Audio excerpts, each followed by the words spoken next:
जो fossil fuel के हमारे इंपोर्ट बिल को कम करे। আগামী সপ্তাহে মার্কিন প্রেসিডেন্ট ডোনাল্ড ট্রাম্পের সাথে বৈঠকে বসছেন ভারতের প্রধানমন্ত্রী নরেন্দ্র মোদি। ট্রাম্পের সাথে মোদির এই বৈঠকে বাংলাদেশ ইস্যু উঠে আসার আভাস দিয়েছেন ভারতের পররাষ্ট্র সচিব বিক্রম মিশ্রি। তবে তার আগেই অভ্যন্তরীণ ও বাহ্যিক চাপে জর্জরিত মোদি যুক্তরাষ্ট্রের সাথে নিজের সম্পর্ক ধরে রাখতে পারবেন কিনা তা নিয়ে শঙ্কা জোরালো হচ্ছে। যুক্তরাষ্ট্র থেকে হাত পা বেঁধে ভারতীয়দের বের করে দেওয়ার ঘটনায় প্রতিবাদ জানাতে মোদি সরকারকে চাপ দিচ্ছেন ক্ষুব্ধ ভারতীয়রা। এছাড়াও শুল্কের মতো ইস্যু তো রয়েছেই। তাই আগামী সপ্তাহে মোদির এই বৈঠক ভারতের নিজের জন্যই অগ্নি পরীক্ষা হয়ে আসছে। শুক্রবার ভারতের পররাষ্ট্র মন্ত্রণালয়ের পক্ষ থেকে মোদির যুক্তরাষ্ট্র সফর নিয়ে আনুষ্ঠানিকভাবে জানানো হয়। জেনেক্সে শিফট করো, লাইফকে লিফট করো। বুধবার যুক্তরাষ্ট্র সফরে যাবেন নরেন্দ্র মোদি। ট্রাম্পের দ্বিতীয় দফায় ক্ষমতা নেয়ার পর প্রথমবারের মতো বৈঠকে বসবেন তিনি।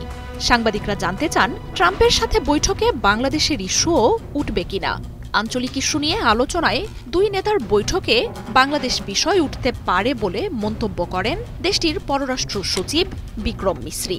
আঞ্চলিক ইস্যু নিয়ে আলোচনায় দুই নেতার বৈঠকে বাংলাদেশ বিষয় উঠতে পারে বলে মন্তব্য করেন দেশটির পররাষ্ট্র সচিব বিক্রম মিশ্রি।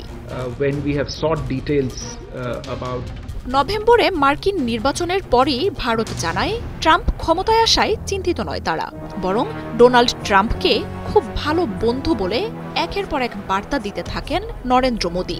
তবে জানুয়ারিতে ট্রাম্পের ক্ষমতা গ্রহণের 1 মাস পার হওয়ার আগেই ট্রাম্পের ভয়ে কাঁপন ধরে গেছে দিল্লির প্রশাসনে। গেল মাসেই ট্রাম্পের সাথে ফোনালাপ করেন নরেন্দ্র মোদি। সে সময় ভারতীয় গণমাধ্যমগুলো জানায়, অভিবাসীদের নিয়ে সরকারের সাথে খুব ভালো বোঝাপড়া হয়েছে ট্রাম্পের। তবে 2 দিন আগে সামরিক বিমানে ভারতীয় অভিবাসীদের হাত পা বেঁধে দেশটিতে ফেরত পাঠানোর ঘটনায় ক্ষোভে ফুঁসছে ভারতীয়রা। 40 ঘন্টার দীর্ঘ যাত্রায় হাত পা বেঁধে রাখার মতো ভারতীয় অভিবাসীদের সাথে অমানবিক এমন আচরণের খবর উঠে এসেছে বিশ্ব গণমাধ্যমগুলোতে। আর তাতেই লজ্জা আর ক্ষোভে ফেটে পড়ছেন তারা। সরকারের কাছে এমন আচরণের প্রতিবাদ জানাতে চাপ বাড়ছে। লজ্জা আর ব্যর্থতা ঢাকতে ভারতের পররাষ্ট্রমন্ত্রী করেছেন আরও এক বিস্ফোরক মন্তব্য। বলছেন, শুধু ভারতীয়রাই তো নয়, অন্যদেরও একইভাবে ফেরত পাঠাচ্ছে যুক্তরাষ্ট্র। তবে এই ব্যাখ্যা নিয়ে সরকারের তীব্র সমালোচনা করছেন বিরোধী নেতারা। কংগ্রেস নেতা প্রিয়াঙ্কা গান্ধী বলছেন, মোদি ট্রাম্পকে খুব ভালো বন্ধু বলে বারবার বলে এসেছেন। তাহলে ভারতীয়দের সাথে কিভাবে এমন অসম্মান ও অপমানজনক কাজ হলো তার জবাব দিতে হবে বিজেপিকে।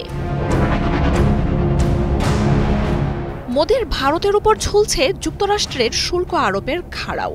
ভারতকে শুল্ক অপব্যবহারকারী জানিয়ে একাধিকবার ভারতের তীব্র সমালোচনাও করেছেন ট্রাম্প। তাই যে কোনো সময় এমন নীতির আশঙ্কায় ভুগছে ভারতের ব্যবসা বাণিজ্য প্রতিষ্ঠানগুলো।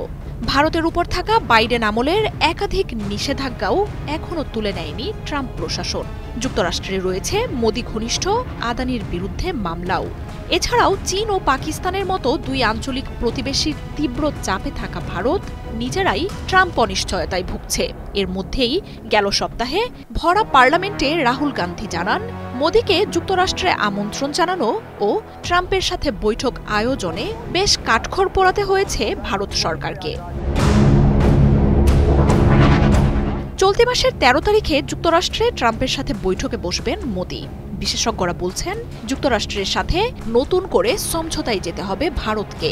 ব্রিক্সে থাকা সম্পর্ক, 7.5 লাখের বেশি অবৈধ অভিবাসী, মার্কিন পণ্যে উচ্চ শুল্ক, ট্রাম্পের ব্যবসায়িক মুনাফার মতো বহু চ্যালেঞ্জ রয়েছে ভারতের সামনে, যেখানে নরেন্দ্র মোদিকে অনেকটাই ছাড় দিতে হবে।